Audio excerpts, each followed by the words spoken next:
This channel does not promote any violent, harmful, or illegal activities. All content provided by this channel is meant for an educational purpose only. BJP বিরোধিতার নামে বাংলার মানুষকে বঞ্চনা করছে তৃণমূল। বাংলায় এসে ফের তোপ দাগলেন প্রধানমন্ত্রী নরেন্দ্র মোদী এবং তার পাশাপাশি তিনি এও বললেন বিজেপিকে একবার সুযোগ দিন।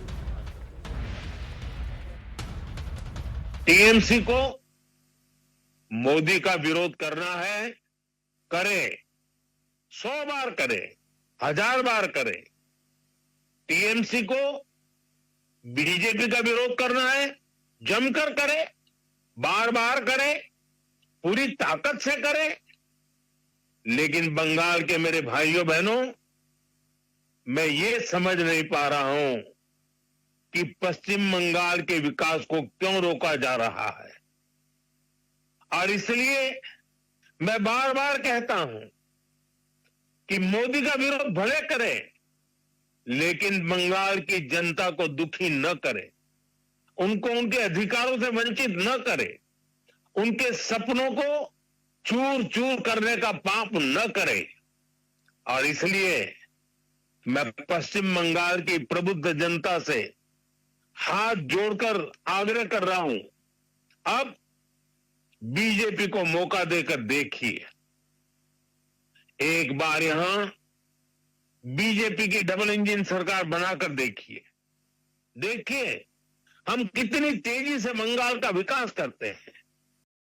বাংলায় এসে একের পর এক তোপ দাগতে দেখা গেল প্রধানমন্ত্রী নরেন্দ্র মোদীকে এবং এর পাশাপাশি তিনি উন্নয়ন নিয়ে অর্থাৎ বাংলার উন্নয়ন নিয়েও তোপ দাগতে ছাড়েননি। তিনি বললেন বাংলার উন্নয়নে অর্থ প্রকল্পের কোনো ঘাটতি নেই, কিন্তু এখানকার সরকার কাটমানি আর কমিশনে বেঁচে আছে। বাংলায় আজও হাজার হাজার কোটি টাকার প্রকল্প আটকে। তো প্রধানমন্ত্রী मोदी आपके लिए बहुत कुछ करना चाहता है। पश्चिम बंगाल के विकास के लिए मोदी पूरी ताकत से अपने आप को समर्पित करके काम करना चाहता है। पश्चिम बंगाल के विकास के लिए न पैसे की कमी है, न इरादों की और न ही योजनाओं की। लेकिन यहां ऐसी सरकार है जो सिर्फ कट और कमीशन में लगी रहती है। आज भी पश्चिम बंगाल में विकास से जुड़े हजारों करोड़ रुपए के प्रोजेक्ट्स अटके हुए हैं। প্রধানমন্ত্রী নরেন্দ্র মোদীর এই বক্তব্যের পাল্টা কুণাল ঘোষ তিনি কি বলছেন শোনাবো। পশ্চিমবঙ্গের বকেয়া টাকাটা আগে দিচ্ছেন না কেন নরেন্দ্র মোদী? পশ্চিমবঙ্গের ন্যায্য টাকা দয়া করছেন না, আপনার টাকা আপনি দিচ্ছেন না। পশ্চিমবঙ্গ থেকে কর নিয়ে যান, পশ্চিমবঙ্গ নিয়ম মতোই টাকা পাবে। পশ্চিমবঙ্গ সরকার যে টাকা পায় 2 লক্ষ কোটি টাকা বকেয়া, বাংলার মানুষের টাকা, বাংলার উন্নয়নের টাকা, তো দিন, সেটা আগে দিন, তারপর তো কথা বলবেন। আপনারা তো দেশের সরকার, কে বারণ করেছে? পশ্চিমবঙ্গের যদি কোনো উন্নয়ন করার আপনাদের থাকে তা আপনি করুন না। আপনি কি উন্নয়ন করবেন? নরেন্দ্র মোদী, আপনি 2014 সাল থেকে এই 2025 11 বছরে বাংলাকে আপনার সদিচ্ছা থাকলে একটা পূর্ণ মন্ত্রী পর্যন্ত দেননি। আর এবার বাংলায় এসে তৃণমূলকে বিততে গিয়ে বামেদেরকেও নিশানা নরেন্দ্র মোদী। ত্রিপুরার বাম শাসনের প্রসঙ্গ টেনে তৃণমূলকে আক্রমণ। তৃণমূল জমানায় বাংলা দ্রুত গতিতে ধ্বংস হচ্ছে অভিযোগ মোদী। हमारे बगल में त्रिपुरा देखिए, कम्युनिस्टों ने, लाल झंडे वालों ने, लेफ्टिस्टों ने 30 साल तक त्रिपुरा को बर्बाद कर दिया था। त्रिपुरा की जनता ने हमें मौका दिया, हमने त्रिपुरा की जनता के सपनों के अनुरूप त्रिपुरा को आगे बढ़ाने का प्रयास किया। बंगाल में भी लाल झंडे वालों से मुक्ति मिली। आशा थी कि लेफ्ट वालों के जाने के बाद कुछ अच्छा होगा, लेकिन दुर्भाग्य से टीएमसी ने लेफ्ट वालों की जितनी बुराइयां थी उन सारी बुराइयों को और उन सारे लोगों को भी अपने में समा लिया, और इसलिए अनेक गुना बुराइयां बढ़ गई। और उसी का परिणाम है कि त्रिपुरा तेज गति से बढ़ रहा है और बंगाल टीएमसी के कारण तेज गति से तबाह हो रहा है। আপনাদের শোনালাম প্রধানমন্ত্রী নরেন্দ্র মোদী তিনি কি বলেছেন তার বক্তব্য শোনালাম এবং এর পাল্টা তৃণমূল এবং সিপিএম এর পক্ষ থেকে কি বলা হচ্ছে শোনাই আপনাদের। তফাৎটা হচ্ছে বাংলায় বামপন্থী জমানার থেকে অনেক ভালো সরকার দিচ্ছে মমতা বন্দ্যোপাধ্যায় তৃণমূল কংগ্রেস। বামপন্থীদের সেই অপশাসন জঙ্গলরাজ থেকে মমতা বন্দ্যোপাধ্যায় যে উন্নয়ন, শান্তি, সংহতি, সম্প্রীতি প্রত্যেকটা ক্ষেত্রে মানুষ বলবেন তাই বিপুল ভোটে জেতাচ্ছেন। আর ত্রিপুরায় সিপিএম এর সরকার খারাপ ছিল না বিজেপির সরকার খারাপ, সেটাতেই এখন তুলনা হচ্ছে। নদিয়া, উত্তর চব্বিশ পরগনা, মতুয়া এলাকা আরে মিটিং করেছেন। সেইখানে লোকের কাছে ওর যে কথা দেওয়া ছিল সবাইকে নাগরিকত্ব করে দেবেন 2019, গতবার নাগরিকত্বের ভয় দেখিয়ে ভোট নিয়েছেন, এবার এসআইআর এর নাম করে মতুয়া মানুষকেই ভয় দেখাচ্ছেন। 24-এ যারা ভোট দিয়েছে তারা 26-এ ভোট দিতে পারবে, এই কথাটা কিন্তু দম ভরে উনি বলতে পারলেন না, যেটা আমরা চ্যালেঞ্জ করেছিলাম। তাহলে কি বলবেন?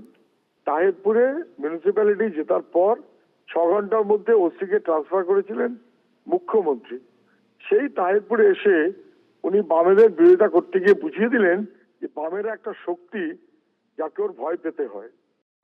বাংলায় আবহাওয়া নিয়েও রাজনীতি। ঘন কুয়াশার কারণে রানাঘাটে নামতেই পারেনি প্রধানমন্ত্রীর কপ্টার এবং তারপরেই সশরীরে পৌঁছতে না পেরে ক্ষমা চেয়েছেন প্রধানমন্ত্রী। তবে দ্রুত তাহিরপুরে যাওয়ার প্রতিশ্রুতি দিয়েছেন মোদী।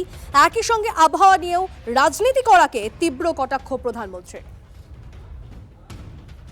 बंगाल को बीजेपी की एक ऐसी सरकार चाहिए जो डबल इंजन की गति से बंगाल के गौरव को फिर से लौटाने के लिए काम करे।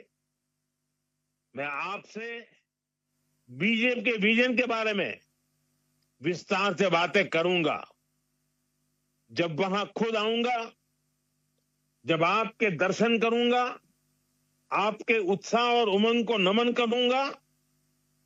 लेकिन आज मौसम ने कुछ कठिनाइयां पैदा की हैं और मैं उन नेताओं में नहीं हूं कि मौसम की मुसीबत को भी मैं राजनीति के रंग से रंग दूं।